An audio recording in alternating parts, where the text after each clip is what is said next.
வணக்கம் நேயர்களே, நம்ம இன்னைக்கு கல்கி படத்தோட ரிவ்யூ தான் பார்க்க போறோம். அதோட பிளஸ் மைனஸ் என்ன அப்படிங்கறத பாத்திரலாம் வாங்க.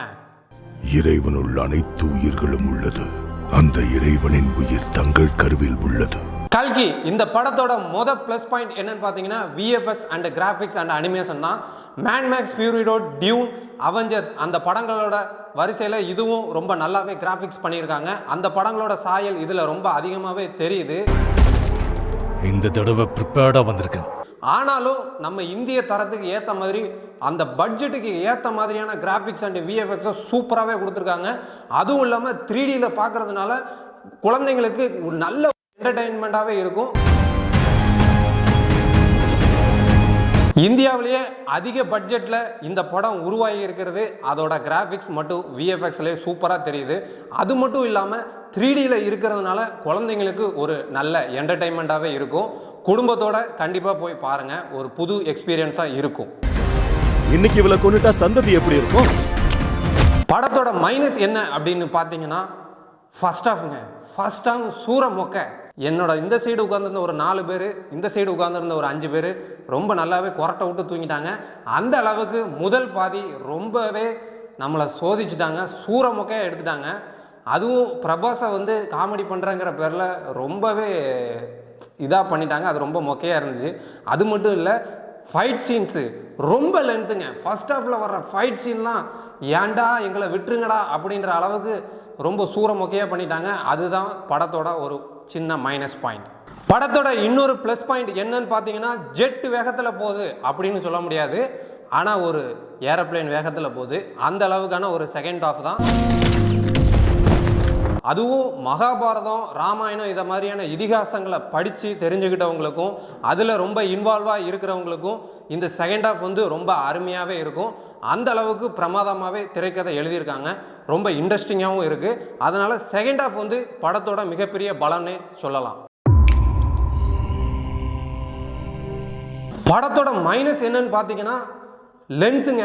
சுமார் 3 மணி நேரம் படம் போய்கிட்டே இருக்கு. ஆனாலும் செகண்ட் ஹாஃப்ல உங்களுக்கு ஒரு ட்விஸ்ட் இருக்கு. அதுவும் கொஞ்சம் நல்லா தான் இருக்கு. அது என்னன்னு நம்ம ப்ளஸ் பாயிண்ட்ல பார்க்கலாம் வாங்க. புராதனம் இதிகாசங்கள்ல கெட்டவங்களாவே பார்த்துக்கிட்டு இருந்த ராவணன், கர்ணன், துரியோதனன் இந்த மாதிரி கதாபாத்திரங்களை இப்போ நவீன வடிவத்தில் கொண்டு வரும்போது ஹீரோக்களாக காட்டுற ட்ரெண்டிங் இருந்துக்கிட்டே இருக்கு. அதுதான் இந்த படத்தோட ப்ளஸ் பாயிண்ட்டும் கூட. அதில் இருந்த கர்ணன், மகாபாரதத்தில் நெகட்டிவாக இருந்த கர்ணனை ஒரு ப்ளஸ் பாயிண்டாக இந்த காலத்தில் ஒரு கல்கிக்கு உதவுற ஒரு கதாபாத்திரமாக வடிவமைச்சிருக்காங்க. அது என்னன்னு நீங்கள் போய் படத்தில் பாருங்கள். அந்த ட்விஸ்ட்டு உங்களுக்கு உண்மையிலே சூப்பராக இருக்கும்.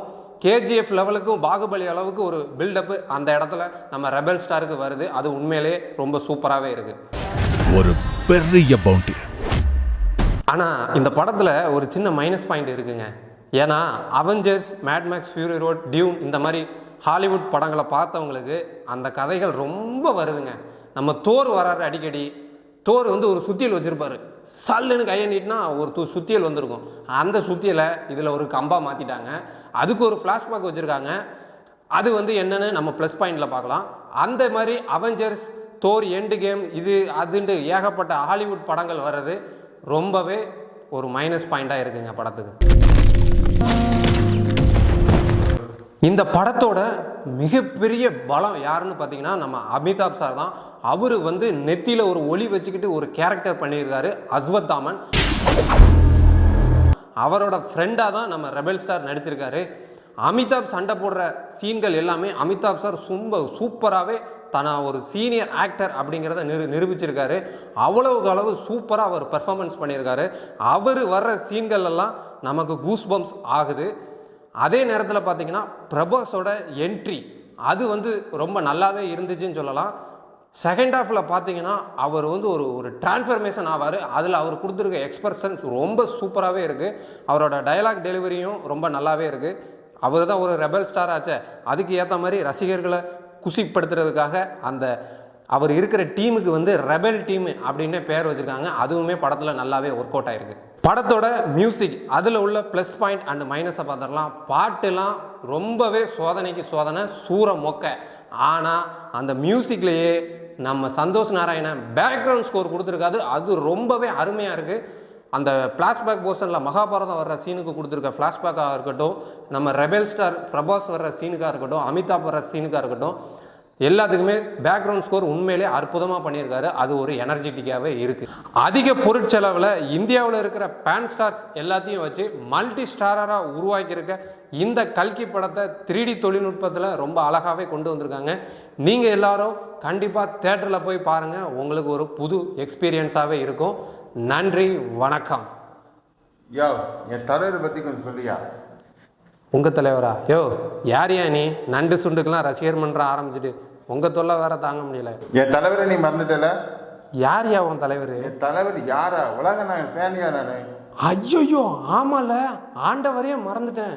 தன்னை யுகமானாலும் எத்தனை வாய்ப்பு கொடுத்தாலும் மனுஷன் மாற தெரியாது. நம்ம படத்துல மெயினான சுப்ரீம் வில்லனா யார் வந்திருக்காருன்னு பார்த்தீங்கன்னா நம்ம உலகநாயகன் சார் தான் வந்திருக்காரு. உண்மையிலே அவரோட கேரக்டர் எல்லாமே நல்லா தான் இருக்குது. ஆனால் நம்ம ஆண்டவரை ரொம்ப நேரமாக காமிக்கவே இல்லை. கொஞ்சம் தான் அப்பப்போ வந்துட்டு போகிறாரு. ஆனால் கிளைமேக்ஸில் ஒரு செம ட்விஸ்ட் இருக்குது. அவரை வச்சு உலகத்திலேயே யாராலும் அழிக்க முடியாத பிரம்மதேவரால் உருவாக்கப்பட்ட காண்டிபம் வில், அதில் யாராலையுமே கையே வைக்க முடியாது. அப்போ தான் நம்ம ஆண்டவர் உண்மையான பிரம்மதேவ ஆண்டவனாகவே மாறி வர்றாரு. காண்டிபத்தை கையில் எடுக்கிறாரு.